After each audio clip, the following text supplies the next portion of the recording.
तूफानों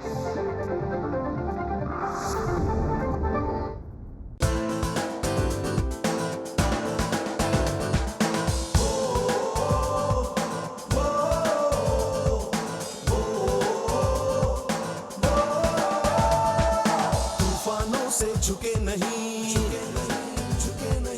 कदम कभी डिगे नहीं। ओ तूफानों से झुके नहीं, कदम कभी डिगे नहीं, राह में रुके नहीं, आसमां से बुलंदी तक, कोशिश से कामयाबी तक, कोशिश से कामयाबी तक, कोशिश से कामयाबी तक, कोशिश से कामयाबी तक, कोशिश से कामयाबी तक। नमस्कार, कोशिश से कामयाबी तक में आज फिर एक बार आपका स्वागत है और मैं हूं किरण जुनेजा। हमारी फिल्म लाइन ने बहुत सारी ऐसी जोड़ियां दी हैं हमें जो कि बहुत कामयाब हैं, लेकिन संगीत के क्षेत्र में यानी गाना गाने वालों के क्षेत्र में बहुत कम ऐसी जोड़ियां हैं। आज हम एक ऐसी जोड़ी से मिलने जा रहे हैं जो कि अपनी कोशिश से कामयाबी तक पहुंची है। तो आइए देखते हैं एवी। संगीत जगत की गायक जोड़ियों में एक मशहूर जोड़ी है रूप कुमार और सोनाली राठौड़। ये एक ऐसी कामयाब जोड़ी है जिसकी बेइंतहा कोशिश ने उन्हें कामयाबी तक पहुंचा दिया। रूप और सोनाली दोनों के जीवन पर दृष्टि डाली जाए तो इस जोड़ी की पृष्ठभूमि काफी अलग है। हालांकि इन दोनों को ही संगीत विरासत में मिला है। सोनाली की मां एक डांसर और पेंटर थीं, जबकि रूप कुमार के पिता पंडित चतुर्भुज एक महान क्लासिकल सिंगर थे। सोनाली को बचपन से गाने का शौक था, जबकि रूप कुमार एक तबला वादक थे। सोनाली ने संगीत पंडित हृदयनाथ मंगेशकर तथा उस्ताद नियाज अहमद खान से सीखा। रूप और सोनाली की मुलाकात उन दिनों हुई जब रूप कुमार नामचीन तबला वादक एवं मंझे हुए गजल गायक थे। यही गजल गायन दोनों को एक दूसरे के करीब ले आया और दोनों विवाह बंधन में बंध गए। इसके बाद इन दोनों ने बहुत से संगीत एल्बम्स एक साथ किए, जिन्होंने इस संगीत जोड़ी को श्रोताओं में अति लोकप्रिय बना दिया। उनमें से आगाज, भजन कलश और इशारा एल्बम्स श्रोताओं में बेहद पसंद किए गए। तो सोनाली और रूप कुमार राठौड़ की कोशिश से कामयाबी तक का सफर कैसा रहा, आइए देखिए और प्रेरणा लीजिए। तो ये थे रूप कुमार राठौर और सोनाली राठौर। आइए अब उन्हीं से सुनते हैं कि वो कामयाब कैसे हुए। रूप जी, सोनाली जी, आइए। Oh, how romantic! Lovely, lovely, lovely. बहुत अच्छी हो। आप कैसे हैं? बहुत अच्छा। आइए, आइए। आपकी सीट्स।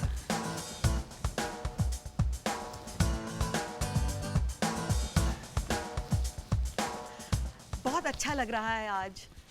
कई बार आप लोगों से मुलाकात हुई, आपके गाने सुने, आपके साथ बैठे हम बहुत सारी पार्टीज में, लेकिन पहली बार आपसे इस तरह बात करने का मौका मिल रहा है। जी, हम लोग को भी बहुत खुशी हो रही है कि आप सामने विराजमान हैं जी। और ये खूबसूरत प्रोग्राम में बुलाने के लिए बहुत बहुत शुक्रिया। बिल्कुल नहीं, आप आए, ये हमें आपको शुक्रिया करना चाहिए। और ये बिल्कुल इतना अच्छा नया कॉन्सेप्ट लगा हमें जी, क्योंकि हमेशा लोग बात करते हैं कि आपने आज तक क्या क्या काम किया जी, कौन से पड़ाव से गुजरे, आपका पॉपुलर सॉन्ग कौन सा था जी।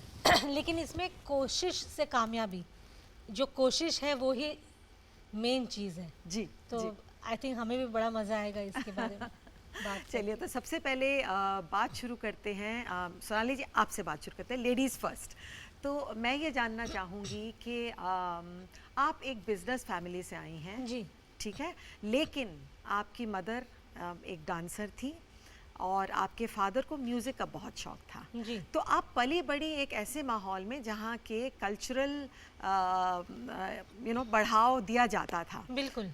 तो क्या ये वजह है कि आपने संगीत को चुना क्योंकि आपके फादर को संगीत बहुत पसंद था? देखिए, मुझे लगता है कि संगीत से प्यार होना या किसी भी कला से प्यार होना ये एक जन्मजात चीज़ है। और मुझे जहाँ तक याद पड़ता है, मुझे पापा ने एक पॉकेट रेडियो ला के दिया था, तो जिसको सुने बिना मुझे नींद नहीं आती थी।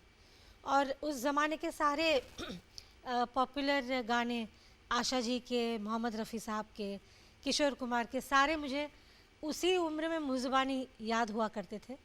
और जब भी हमारी फैमिली में कोई पार्टी होती थी तो उसमें वो अंताक्षरी खेलते थे और हमेशा मैं जीतती थी। अच्छा। तो जाहिर है कि मेरे मम्मी पापा ने सोचा कि भाई इसको बहुत ही शौक़ है तो इसी कला में इसको आगे बढ़ाया जाए। और ज़्यादा करके उस ज़माने में परिवार वाले ये नहीं सोचते थे कि संगीत सीखना एक अहम चीज़ है या इसको कितना ज़ोर देना चाहिए इस पे। लेकिन मेरे मम्मी पापा ने मुझे बचपन से ही बहुत ही सराहा और अच्छे अच्छे गुरुओं से मेरी तालीम हुई। आपकी बाकी फैमिली में और कौन था? भाई बहन कोई और? आप अकेली थी? नहीं, मेरी छोटी बहन थी, रूपाली उसका नाम था। और मतलब एक मज़े की बात बताऊं मैं आपको कि मेरी माँ एक डांसर थी, लेकिन वो क्लासिकल शास्त्रीय संगीत सीखती थी, अच्छा। खुद भी सीखती थी। तो मैं और मेरी बहन छोटे छोटे थे, मैं मुझे लगता है 6-7 साल की थी और मेरी सिस्टर 4-5 साल की। तो हमारे वहाँ एक गुरु आते थे, गुरु हार्डिकर, मम्मी को सिखाने। तो मम्मी ने कहा कि भाई मेरे दोनों बच्चियों को भी थोड़ी तालीम दो संगीत की। तो उन्होंने कहा ठीक है। तो ऐसा होता था कि वो गुरु आते थे और मम्मी कहीं बाहर अपने काम से चली जाती थी, बोल कर के अब दोनों बेटियों को सिखाओ। और हम दोनों बैठते थे सीखने के लिए। और हमारे वहाँ 2 कमरे ऐसे हुआ करते थे, एक कमरा, दूसरा, और बीच में एक दीवार, मतलब you can go around the okay. Rooms. हाँ। सो वो जैसे ही गुरु शुरू होते थे उनकी आंखें बंद हो जाती थी, अच्छा। तो मैं धीरे से खिसक लेती थी वहाँ से। मतलब मुझे याद नहीं है कि मैंने कभी भी उनसे सीरियसली गाना सीखा।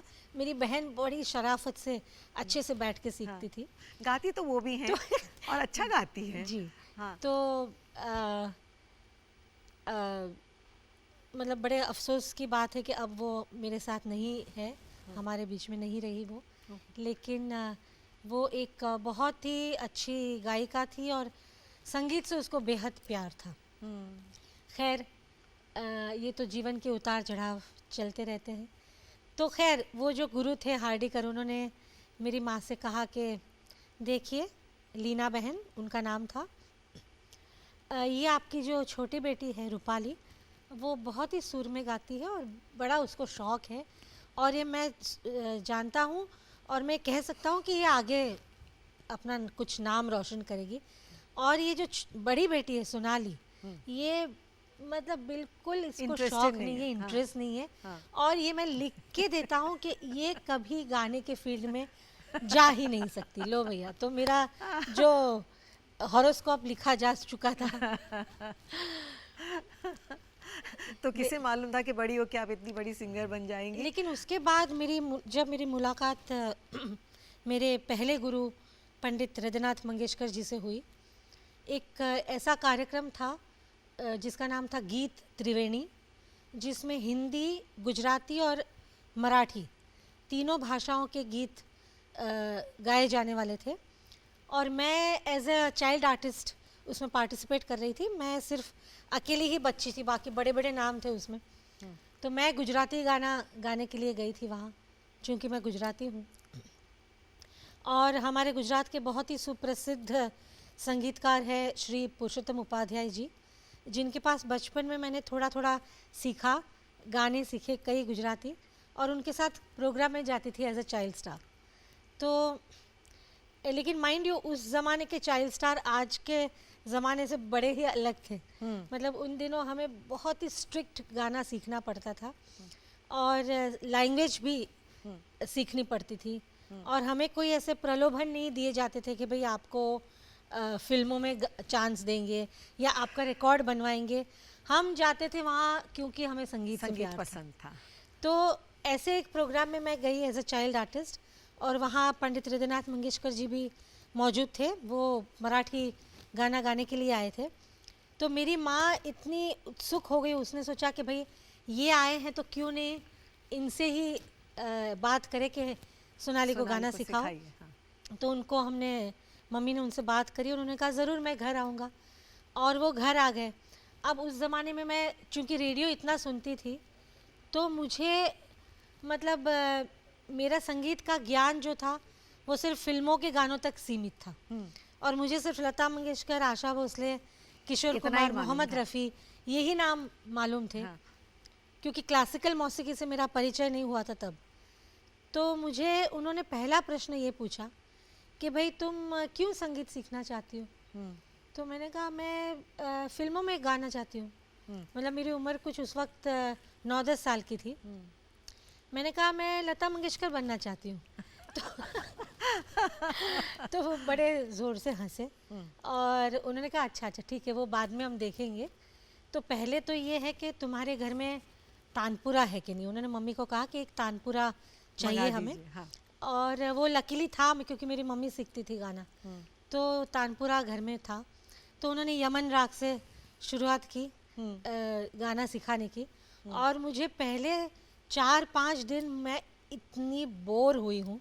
मैंने कहा ये पता नहीं ये कहाँ फंस गई मैं, ये क्या सिखा रहे हैं मुझे, तो फिल्मों के गाने सीखने हैं और ये कहाँ सारे गामा शुरू हो गए। खैर लेकिन मैं आपको बताऊँ किरण जी के उसके बाद एक ही महीने में, सिर्फ ओनली 1 मंथ, एक ही महीने में मुझ में कुछ ऐसा परिवर्तन मैंने खुद ने पाया। और मेरे गुरु ने एक ऐसी टीस जिसको कहते हैं, मेरे मन में एक ऐसी टीस डाल दी गाने के लिए कि मैं वो फिल्मी गाना वाना सब कुछ भूल गई। हाँ। और जो रियाज कराते थे वो, हाँ। मतलब मैं मरती थी सीखने के लिए। मैं उनको रोज़ सुबह फ़ोन करके तंग करती थी कि आज कितने बजे आएंगे, आज कितने बजे आएंगे। और डेली हमारा 4-5 घंटा सेशन चलता था गानों का। रूप जी आप बताइए, आप तो जामनगर के संगीत घराने से हैं और आपके पिताजी तो बहुत जाने माने क्लासिकल सिंगर थे। जी। तो एक म्यूज़िकल फैमिली से आए, आपके भाई एक सिंगर हैं, एक म्यूज़िक डायरेक्टर हैं, लेकिन आपने अपना जो करियर है वो शुरू किया तबले से। तो ये कैसे हुआ, ये हमें बताइए। अब क्या था कि एक म्यूजिशियन के परिवार में मतलब ये होता है कि बहुत ज़्यादा खिलौने और बहुत ज़्यादा फैसिलिटीज़ होती नहीं है। हाँ लेकिन इंस्ट्रूमेंट्स बहुत होते हैं। जी। कहीं तबले पड़े हैं, कहीं ढोलक पड़ी है, कहीं तानपुरा, कहीं बाजा। मैंने सुना है कि जब आप बचपन में रोते थे तो आपकी बिल्कुल। मम्मी आपको तबला पकड़ा देती वो थी। उनके लिए, क्योंकि हम 5 भाई और 1 बहन, जी और सब में 2-2 साल का फ़र्क था। जी। तो बहुत ज़्यादा मम्मी के लिए मतलब ये नहीं था कि चलो बच्चे जो कर रहे हैं करने दो। उनको मतलब ये लगता, वो बड़ी स्ट्रिक्ट थी और हम लोग सब बहुत डरते थे मम्मी से। पापा तो सुबह चले जाते थे काम पे, तो हम लोग मम्मी के भरोसे ही रहते थे। और ये मम्मी का काम होता था कि वो रियाज़ करवाती थी। और तो जैसे अगर मैं रोया तो अगर मुझे तबला दे दिया उन्होंने हाथ में, तो मैं तबला बजाते बजाते मैं खुश होता था और मैं ठीक भी हो जाता था। अच्छा। हाँ। और एक बार बचपन का किस्सा है कि मुझे कुछ बुखार था, 102-103 डिग्री बुखार था। और रात में उस्ताद अल्लाह रखा खां साहब जो है वो पिताजी आपके- से जी, मिलने मिलने आए आए थे, और जी। बैठे दोनों, कुछ प्रोग्राम की बातें हुई और थोड़ा गाना बजाना बोले देख लेते हैं। तो जैसे उन्होंने गाना बजाना शुरू किया तो मैं रोने लगा। तो अब्बा जी, उस्ताद जी, अब्बा जी ने कहा कि कौन रो रहा है? बोले ये थोड़ा बुखार है उसको। हाँ। बोले लाओ उसको मेरी गोद में दे दो। हाँ। वो मुझे गोद में लेके, मैं उनके गोद में सोया और वो तबला बजाने लगे और मैं चुप हो गया। और आप यकीन जानिए आधे पौने घंटे बाद में बुखार सब भाग गया बिल्कुल। मतलब तो ये जिंदा जादू। तो आप मानते हैं कि संगीत में इतनी ताकत है? एब्सोल्युटली, इतनी ताकत है। बिल्कुल बिल्कुल। तो हमारे जो घराने में जो जिन्होंने घराना शुरू किया, आदित्य राम जी, आदित्य राम जी पखावज बजाते थे। अच्छा। और वो दरबार में पखावज बजाते थे। और उनको जब दरबार में रखा तो उनसे पूछा भाई आपकी खासियत क्या है? तो बोले मैं पखावज बजा करके हाथी को वश में कर सकता हूँ। ये पहले लोगों में इतनी साधना की वो एक था ना वो। तो बोले ठीक है, इसको अपने दरबार में रख लिया जाए। जी। तो वो जिस रूम में रियाज करते थे तो पखावज के बाएं पे स्याही नहीं होती जी। वो आटा लगाना पड़ता, आटा गोंद के उसको गीला करके लगाते हैं। हाँ। और फिर उसमें जब धा की जो साउंड आती है और वो आटा जैसे जैसे धीरे धीरे सूखने लगता है वो गिरने लगता है। तो वो जो गिरा हुआ आटा है वो किसी कोड़ी को दे देते थे, किसी टीबी के मरीज को दे देते थे कि इसकी रोटी बना के खा लेना, और वो ठीक हो जाते थे। वो उनका रोग भाग जाता था। मतलब ये संगीत में जिंदा जादू जिसे कहते हैं। तो आपको कभी ऐसे शौक नहीं आया कि मैं भी इनके साथ बैठूं और थोड़ा सीखूं? नहीं, बचपन में तबले से एक ऐसा लगाव हो गया एक ऐसा रिश्ता बन गया कि मुझे ऐसा लगा कि मेरा जन्म हुआ है तबला बजाने के लिए। तो 6 साल की उम्र से मैंने स्टेज पे बजाना शुरू किया और जहाँ जहाँ पिताजी जाते थे वहाँ एज अ चाइल्ड आर्टिस्ट हम लोग जाते थे। हमारा 10-15 मिनट का आइटम होता था। अच्छा। और लोग बड़े मतलब बहुत खुश होते थे कि ये बच्चा कितना अच्छा बजा रहा है। हाँ। और वो एक रेपो तबले के साथ में एक ऐसा इश्क था हमारा कि कभी गाने की तरफ बहुत ध्यान नहीं दिया कि गाना गाना है, क्योंकि गाने के लिए थोड़ी मैच्योरिटी, थोड़ा सुरों का, थोड़ा ये सब, तो शायद ये वजह, और वो डेस्टिन था कि मुझे तबला ही बजाना था। हाँ, अच्छा। लेकिन आपके भाई म्यूजिक डायरेक्टर हैं श्रावण जी, जी। और आपके दूसरे भाई भी गाना गाते हैं। आप भी फाइनली संगीत में आ गए, जी। तो इस बारे में हम बात करेंगे, लेकिन इस वक्त हम लेते हैं एक छोटा सा ब्रेक। कोशिश से कामयाबी तक। ब्रेक के बाद आपका स्वागत है। आप देख रहे हैं कोशिश से कामयाबी तक। मैं हूं किरण जुनेजा और आज हम बात कर रहे हैं रूप कुमार और सोनाली राठौर से। देखिए, आज हमने आपके लिए स्पेशली हारमोनियम मंगाया है ताकि हम आपके कुछ गीत सुन सकें और अपने दर्शकों को सुना सकें। जी बिल्कुल। तो सोनाली जी, पहले लेकिन मैं आपसे ये पूछना पसंद करूंगी कि आपने हृदयनाथ मंगेशकर जी से म्यूज़िक सीखा, लेकिन उसके बाद आपको ऐसा क्यों फील हुआ कि आपको फिर से एक बार फयाज़ अली खान और नियाज़ अली खान से म्यूज़िक सीखना पड़ेगा? उस्ताद फयाज़ अहमद खान साहब और उस्ताद नियाज़ अहमद खान साहब, ये दोनों ही किराना घराने के बड़े ही मशहूर गायक थे। और किरण जी, ऐसा है कि संगीत एक सागर है और उसमें जितना सीखो वो कम है। और मैं आज भी हृदयनाथ मंगेशकर जी से सीखती हूँ जब भी वो टाउन में होते हैं जी। और कई और लोगों से भी सीखती हूँ। तो ऐसा कुछ नहीं है कि मैंने इनसे सीखने के बाद कोई ऐसी ज़रूरत समझी, लेकिन हाँ, हृदयनाथ जी की स्टाइल अलग है। और उसके बाद मैंने जो प्योर क्लासिकल मौसीकी की ट्रेनिंग लेना चाही, तो फिर मेरे सद्भाग्य थे कि मेरी मुलाकात उस्ताद फयाज़ अहमद खान साहब से हुई। उनसे मैंने सीखना शुरू किया। उनके बाद उनके भाई साहब उस्ताद नियाज़ अहमद खान साहब, और आजकल क्योंकि दोनों ही भाई अब नहीं हैं इस दुनिया में, तो अब उनके जो दामाद हैं मुबारक अली खान साहब, उनसे भी मैं तालीम लेती हूँ। और बल्कि आप ये समझ लीजिए कि जिसको जिसको मैं सुनती हूँ रेडियो पे या आजकल इंटरनेट पे, टीवी पे, हर वो आर्टिस्ट से कुछ ना कुछ इंस्पिरेशन लेते हैं। रूप जी, आपने पहली जो अपनी एल्बम रिलीज़ की जी। उसका नाम था परवाज़, परवाज़। और उसका एक गाना बहुत हिट हुआ था। जी। तो आप वो गाना हमें सुनाएंगे? जी ज़रूर। वो मुराद लखनवी साहब की गज़ल थी कि छाई जितनी गुलों पे लाली है, छाई जितनी गुलों पे लाली है, उनके रुखसार से चुरा ली है। ओहो। और की दवा जितनी दर्द उतना बढ़ा, इश्क की चोट भी निराली है। और दूसरी खास बात ये गाने के बारे में, क्योंकि ये जब गाना इन्होंने रिकॉर्ड किया तो हमारी मुलाकात हो चुकी थी और दोस्ती भी अच्छी खासी थी। तो मैं यही सोचती थी कि ये सारे गाने ये मुझे के लिए, मेरे ही लिए गा रहे हैं। सच आप गा रहे थे इनके लिए? अभी भी सारे, पूरा जीवन इनके लिए है। गाना तो क्या है, So गाना sweet. तो भाई बिल्कुल। So sweet.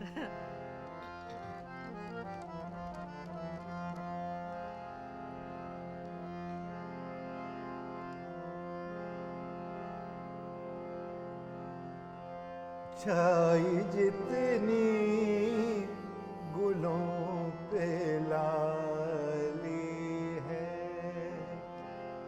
छाई जितनी गुलों पे लाली है, उनके रुखसार से चुरा ली है, छाई जितनी गुलों पे लाली है। बहुत खूबसूरत।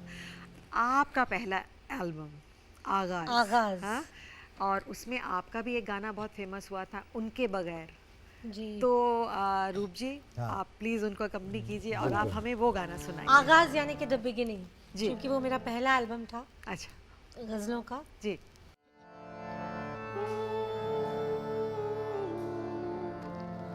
उनके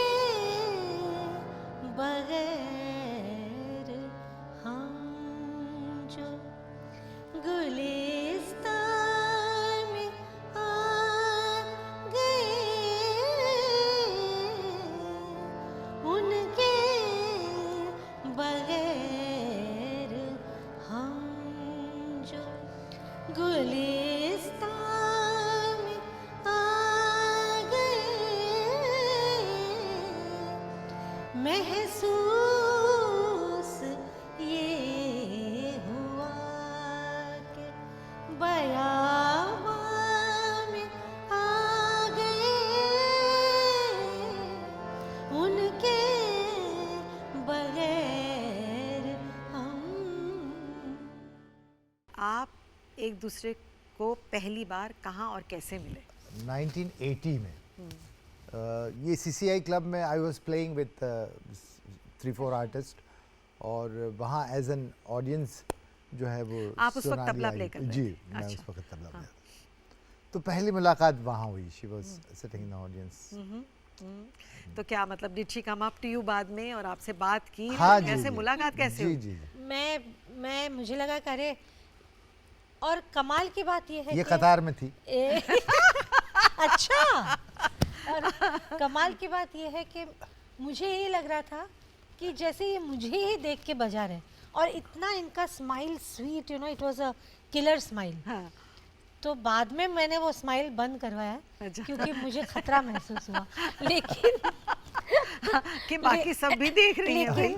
लेकिन उस दिन मुझे ये लगा कि ये मुझे ही देख के इतना स्वीट स्माइल कर रहे हैं, तो मैंने बहुत हौसला जुटाया और मैं चली गई ऊपर मिलने। हाँ।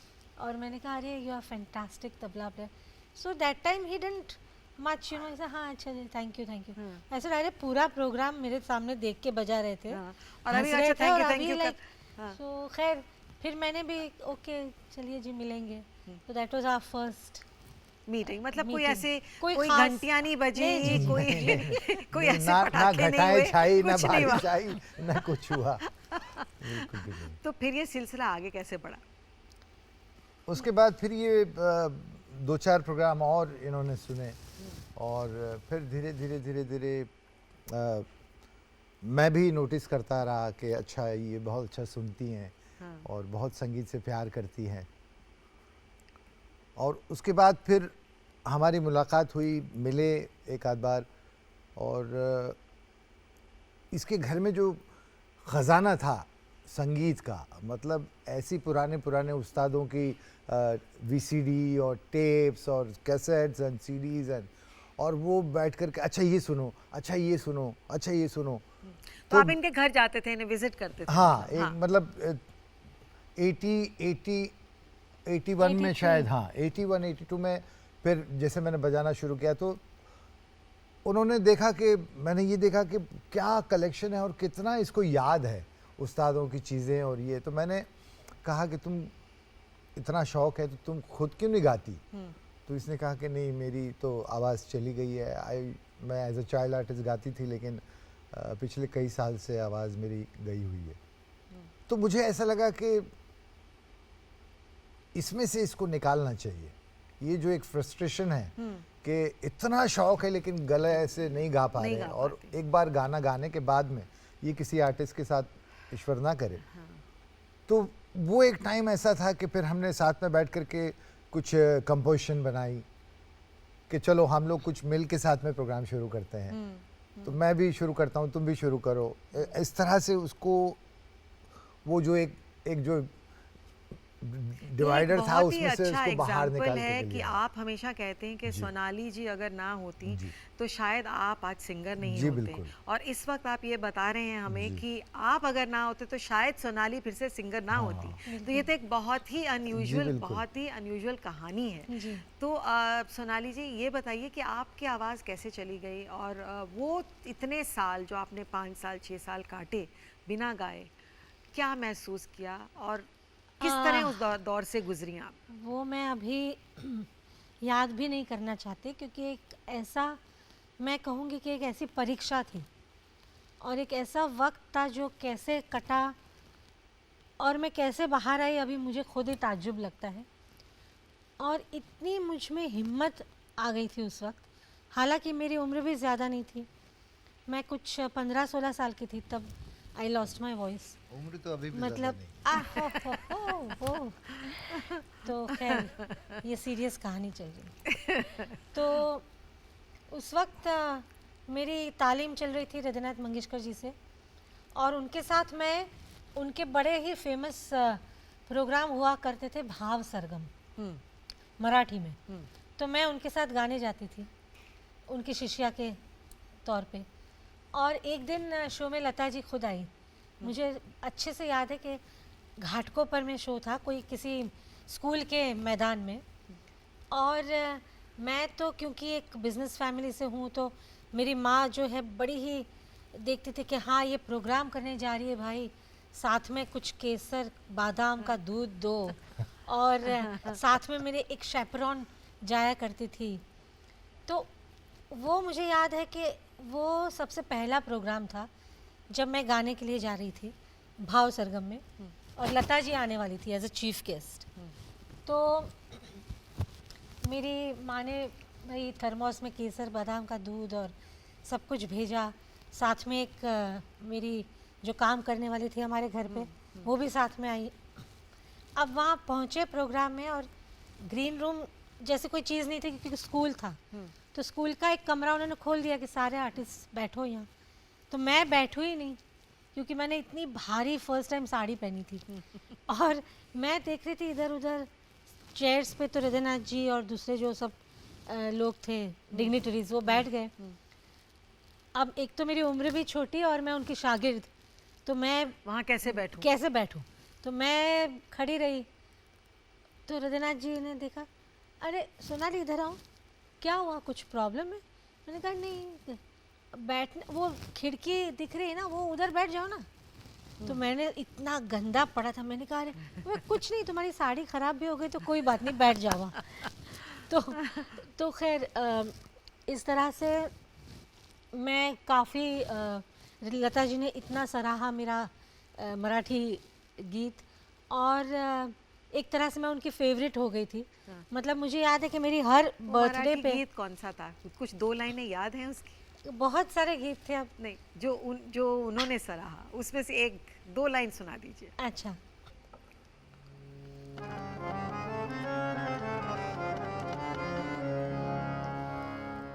जीव लगा राहिले रे, दूर घर माझे, पाऊल थकरे माथ्यावर जड झाले जे, जीव लगा राहिले रे, दूर घर माझे। तो फिर बताइए, फिर आपकी आवाज़ कैसे गई? तो उसके बाद अचानक से एक दिन मैंने देखा मुझे बहुत ज़्यादा सर्दी हो गई, तो कुछ दिनों तक मैं गा नहीं पाई। तो सब ने सोचा ठीक है, सर्दी खांसी और कुछ वायरल होगा। तो वो दिन जो है वो हफ्तों में बदल गए, और हफ्ते जो है वो महीनों में बदल गए, महीने जो थे वो सालों में बदलने लगे। मतलब मेरी आवाज़ किसी तरह, आवाज़ ही नहीं निकलती थी मेरी। और मतलब ये हाल था कि मैं रो रो के मैं तो पागल ही हो गई थी। लेकिन मेरे घर वाले, मेरी मम्मी और मेरे गुरु खुद, सब लोग बहुत परेशान थे कि अब क्या करें। और मेरे गुरु ने तो बल्कि मुझे ये सजेस्ट किया कि भाई तुम संगीत में मत रहो और कुछ और सीख लो, कुछ और पेंटिंग करो या डांस करो, मॉडलिंग करो। तो मेरी माँ और मेरे सारे रिश्तेदार, फ्रेंड्स, सब लोग बहुत ही परेशान थे। और उस दौरान में इतने सारे ये जो आप कहते हैं ना बाबा वगैरह होते हैं, हाँ। तो कि कोई एक आदमी मुझे कहता था, मम्मी को कहता था कि भाई इसको उनके पास ले उनके जाइए। पास ले जाओ। तो एक तलवार वाले बाबा थे, हाँ। तो वो तलवार वाले बाबा के पास मुझे लेके चले गए। तो उन्होंने कहा अच्छा ठीक है आ करो, और इतनी बड़ी तलवार।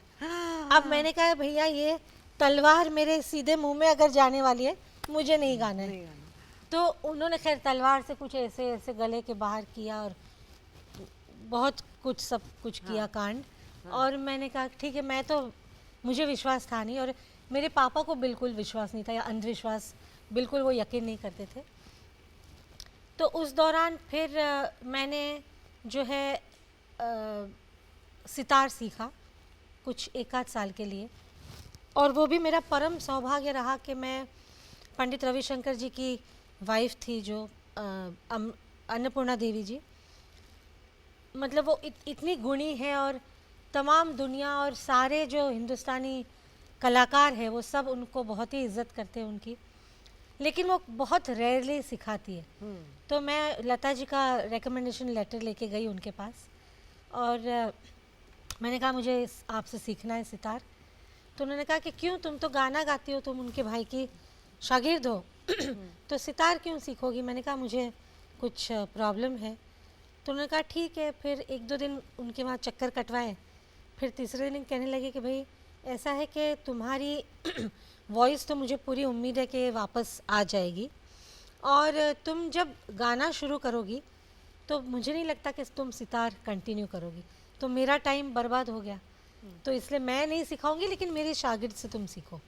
तो मैंने सितार भी सीखना शुरू किया उन दौरान।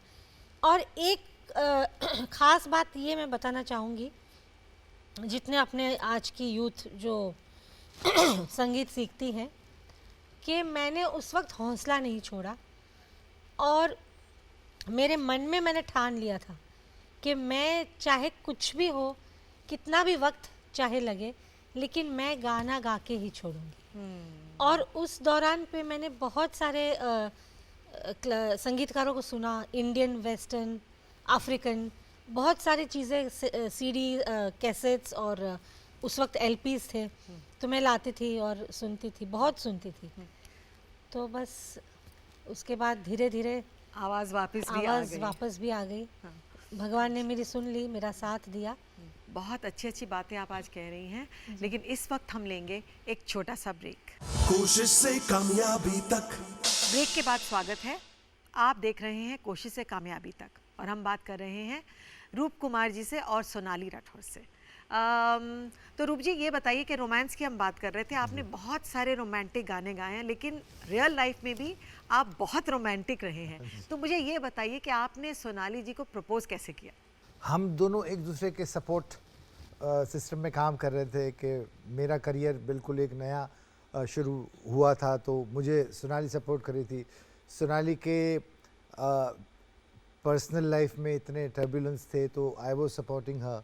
तो करते करते फिर 87 में we got engaged. Of course I knew कि he is my life partner, और यही इंसान मेरे लिए थोड़ा सही जोर है। से, एक बार और। यही इंसान एक बार और। मेरे लिए सबसे अच्छे हैं। तो no, but jokes apart, even my family, मतलब मैं ये ख़ास तवज्जो देने वाली बात है कि उस दौरान 88-89 में, although it was my second marriage, मेरी फैमिली पूरी मेरी तरफ थी, and they loved him, my mother loved him, और बड़ी धूमधाम से ये हमारी शादी हुई। और लेकिन मैं कुछ सोच में थी कि भाई, चूँकि अभी मैंने गाना भी शुरू कर दिया था और अपने प्रोग्राम्स करती थी एज अ सोलो आर्टिस्ट, मेरे कई सोलो 8-10 एल्बम्स भी निकल चुके थे, तो I was known as a solo singer, a ghazal artist. तो मैंने सोचा कि अब कहीं फिर से शादी करके, you know, again he is a musician, हाँ। और हम दोनों का एक ही पैशन है, वो दोस्ती तक तो ठीक है, फिर बाद में पता नहीं, कभी कभी ऐसी जेलसी भी आ जाती है रिलेशनशिप में, शादी में, मतलब एक ऐसा मैंने पार्टनर ज्यादा सोचा सक्सेसफुल कि हो, शायद हो सकता है, और I didn't want to take any chance, I would rather. तो उस एरिया में आपने कैसे वर्क किया आपस में, मतलब कैसे एडजस्ट किया कि आप कभी भी एक दूसरे से एटलीस्ट इस वजह से नहीं, अभी नहीं, भी touch ऐसी wood। कोई कॉन्शियस एफर्ट नहीं है, लेकिन हाँ, मुझे ऐसा लगता है कि जब तक आपस में हमारे संबंध अच्छे हैं, आपस में एक दूसरे के लिए यू आर केयरिंग, या आप एक दूसरे के लिए प्यार जिंदा है, तब तक यू विश कि भाई सोनाली का आज आइटम मेरे से अच्छा होना चाहिए।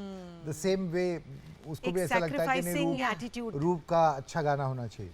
लेकिन जहाँ आपस के तार जिस दिन खटने लगेंगे, उस दिन फिर ये सारी चीज़ें जो हैं वो अपने आप जो है जन्म लेती हैं। तबले से म्यूजिक में कैसे आए, ऐसा क्या हादसा हुआ? आई नो कि आपके फादर के साथ एक कुछ ऐसा इंसिडेंट हुआ था जिसने आपकी सोच बदल दी, तो वो किस्सा हमें बताइए। 84 अगस्त की बात है कि 3 दिन का टूर कैंसिल हुआ लास्ट मोमेंट पर, और मुझे ऐसा लगा कि चलो अच्छा है 3 दिन अपनी फैमिली के साथ में थोड़ा बिताने का टाइम मिलेगा। और फादर का वही 3 दिन में प्रोग्राम था ध्रुपद का, तो मैं सुनने चला गया। उनको सुने हुए भी 10 साल हो गए थे, तो मैंने कहा कि चलिए मैं आता हूँ सुनने के लिए। मैं सुनने चला गया। अब ये होता है कि शास्त्रीय गायन, जब भी आपने कभी देखा होगा कि गुरु के पीछे 2 शागिर्द बैठते हैं, तानपुरा बजाते हैं, हाँ। और वो थोड़ा थोड़ा सुर बीच लगाते में, रहते हाँ। हैं। तो उसमें से एक आया नहीं था। ओहो। तो पिताजी थोड़े टेंशन में थे कि अभी प्रोग्राम शुरू होगा, तानपुरा दूसरा कौन बजाएगा। तो दूसरा मेरा शागिर्द आया नहीं है, तो मैंने कहा मैं बैठ जाता हूँ, तानपुरा बजाता हूँ। और मैं बैठ गया तानपुरा बजाने।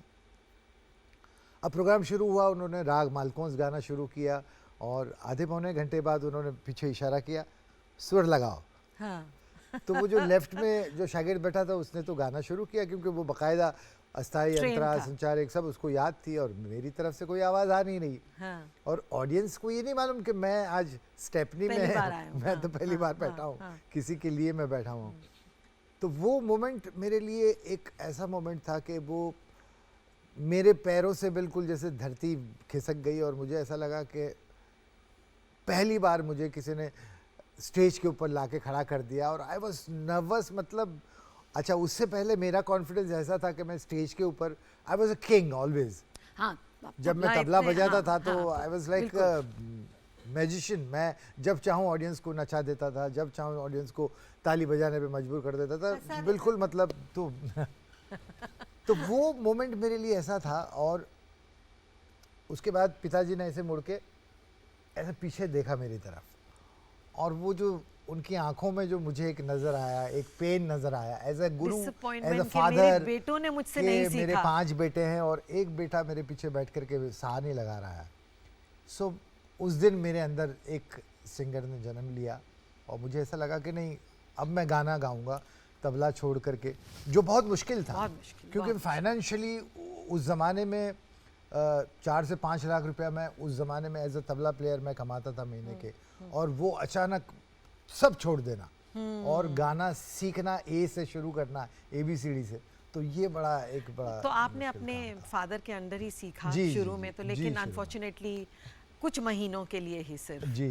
तो फिर उसके बाद उनका देहांत हो गया, और उसके बाद इतने पैसे होते नहीं थे कि पैसे तो ऐसे है कि बस में जाने के पैसे नहीं होते थे, क्योंकि कोई आमदनी का जरिया ही नहीं था जरिया ना। ही नहीं। तबला छोड़ रखा था और गाने के लिए तो अभी आपने सीखना शुरू किया था, तो सीखे कैसे?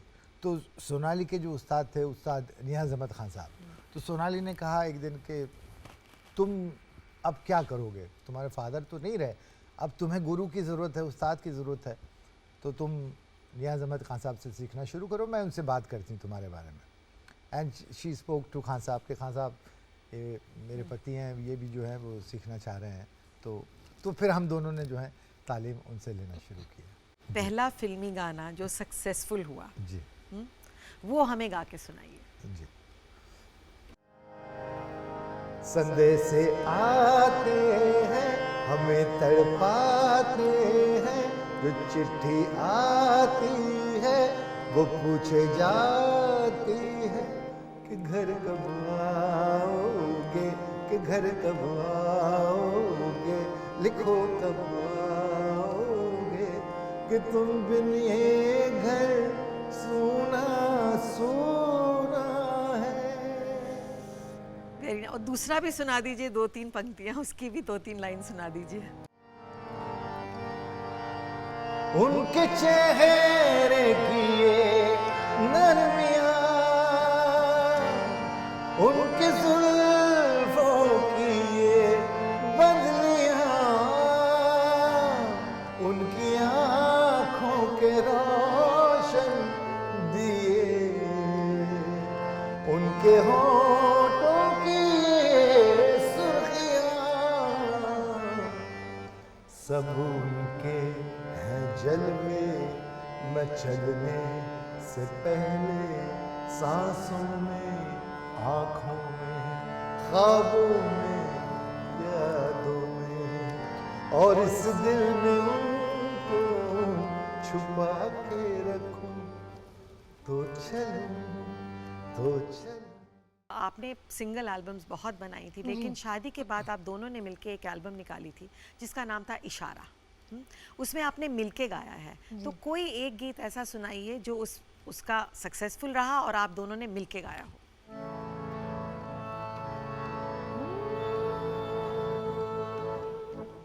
वो मेरी मोहब्बत का गुजरा ज़माना, वो मेरी मोहब्बत का गुजरा ज़माना, नहीं मेरे बस में उसे भूल जाना, वो मेरी मोहब्बत का गुजरा ज़माना। इस वक्त हम लेते हैं एक छोटी सी ब्रेक। कोशिश से कामयाबी तक। ब्रेक के बाद आपका स्वागत है कोशिश से कामयाबी तक में, और हम बात कर रहे हैं रूप कुमार राठौर और सोनाली राठौर से। जबकि आपकी शादी नहीं हुई थी, लेकिन आप एक ट्रिप पर गए थे इकट्ठे, तो भी एक बड़ी इंटरेस्टिंग घटना घटी थी, तो वो मुझे सुनाइए। हमारा पहला प्रोग्राम न्यूयॉर्क में था, भारतीय विद्या भवन के थ्रू ये प्रोग्राम था। उन्होंने कहा कि नहीं, आप न्यूयॉर्क क्यों जा रहे हैं, आप पहले टोरंटो आइए, पहले आप टोरंटो आइए, फिर यहाँ से हम लोग न्यूयॉर्क जाएंगे। चलेंगे। तो हमने कहा ठीक है, पहली बार ऑर्गेनाइज़र से हम ज़्यादा बात भी नहीं कर सकते थे, तो साहब हम फ़्लाइट ली हमने, बॉम्बे, फ्रैंकफर्ट और टोरंटो पहुंचने के बाद में वो लेने आई, अरे आइए, सामान वामान डाला गाड़ी में, वो अपने घर ले गई। मतलब कितनी लंबी और ऑलरेडी फ्लाइट थी। चाय पकोड़े हम लोगों ने जो है वो टिपिकल। तो मैंने कहा सामान का फिर क्या, नहीं सामान गाड़ी में रहने दीजिए। अच्छा ठीक है। उसके बाद जो है बस चाय पकोड़े हमने पिए, सब फ्रेशन अप हुए, बोले आइए चलिए गाड़ी में। तो हमको लगा होटल वोटल में ले जा रही सीधा होगी। शो के लिए ले गई। वो हमको टोरंटो से न्यूयॉर्क बाय रोड ले गई। What are you saying? क्यों लेकिन? बस उसने पैसे बचाने थे। ओह। वो नए नए कलाकार होते हैं तो ऐसा होता है ना कि नहीं आप गाड़ी में सो जाइएगा, मैं ड्राइव कर रही हूँ, कोई प्रॉब्लम नहीं। हाँ, गाड़ी में बैठ करके हम लोग न्यूयॉर्क पहुँचे, शाम को 4:30 बजे न्यूयॉर्क पहुँचे दूसरे दिन, अगले दिन, और 6 बजे का शो था। शो ख़त्म किया, 6 से 9 शो हुआ, 9 से 10 डिनर रखा था, वो डिनर खाया, फिर गाड़ी में बैठे and back to Toronto. God. आपका जो वीर ज़ारा का बहुत फेमस सॉन्ग है तेरे लिए, वो अब जरा हमें सुना दीजिए। तेरे लिए हम हैं जिए, होठों को सिए, दिल में मगर जलते रही चाहत मेरी तेरे लिए।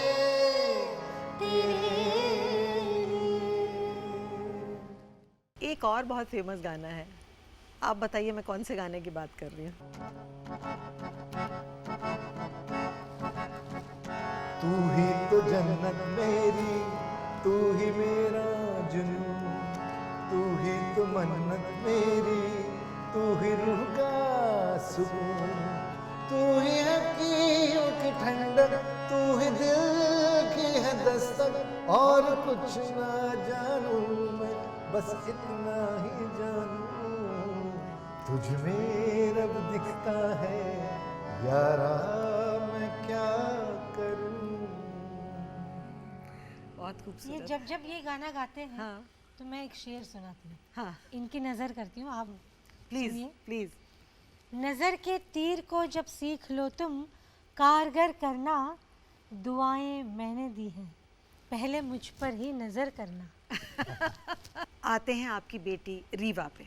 हम जब पहली बार अफ्रीका गए तो शी वॉज वो 5 महीने की थी। 5 महीने उसको छोड़ करके हम प्रोग्राम के लिए गए, और प्रोग्राम उन्होंने कहा था कि 15 दिन का टूर है, लेकिन 2 महीने तक उन्होंने हमें छोड़ा नहीं। 2 महीने तक जो है ये रोज़ रात में बेटी के लिए रोए, और कि आई एम फीलिंग हाँ, वेरी very गिल्टी। guilty। और लेकिन मैंने कहा कि भाई तुम्हारी माताजी जो हैं वो तुमसे ज़्यादा अच्छा वो संभाल सकती हैं, तो कोई टेंशन वाली बात नहीं है। मुझे मेरे ख्याल से बेटी जो है वो ऐसी निकली है हमारी बेटी, टचवुड की, वो 100 बेटों के बराबर है। बिल्कुल, बहुत और बहुत अच्छा गाती हैं बहुत, और रिसेंटली आपने उनकी एक एल्बम निकाली है, उसके बारे में कुछ बताइए। उसके एल्बम नहीं है, उसका एक वीडियो लॉन्च हुआ है यूट्यूब पर, जो उसने खुद ने ही कंपोज किए हैं कुछ संस्कृत श्लोकास, और उसने नाम दिया है ऑन रूट गणेशा। मैं बहुत आपको मुबारक देती हूँ, और बहुत खुशी हुई आप दोनों से आज यहाँ पर बातें करके, और बहुत कुछ पता चला आप दोनों के बारे में। शो का समय हो रहा है, लेकिन उससे पहले हमें रैपिड फायर तो करनी ही पड़ेगी। तो आपका फेवरेट सिंगर कौन है? किशोर कुमार। सोनाली जी, आपकी फेवरेट फिल्म? शोले। आपका फेवरेट रंग? सफ़ेद। आपकी फेवरेट गज़ल? रंजिश ही सही दिल ही दुखाने के लिए आ। रूप जी, आपके favourite music director? Madan Mohan ji. Sonali ji, आपके पसंदीदा लिरिक राइटर? साहिर लुधियानवी। अब आपको इस किताब में हमारे शो के बारे में कुछ लिखना पड़ेगा और ऑटोग्राफ भी देना पड़ेगा। तो नॉर्मली मैं यहाँ बुलाती हूँ, लेकिन आज आप दोनों हैं तो मैं वहाँ आपको बुक दे देती हूँ।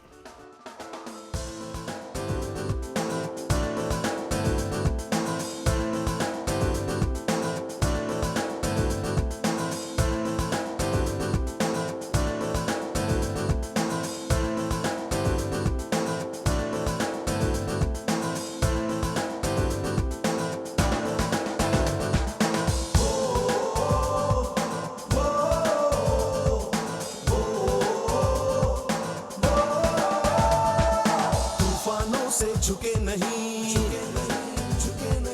कदम कभी डिगे नहीं।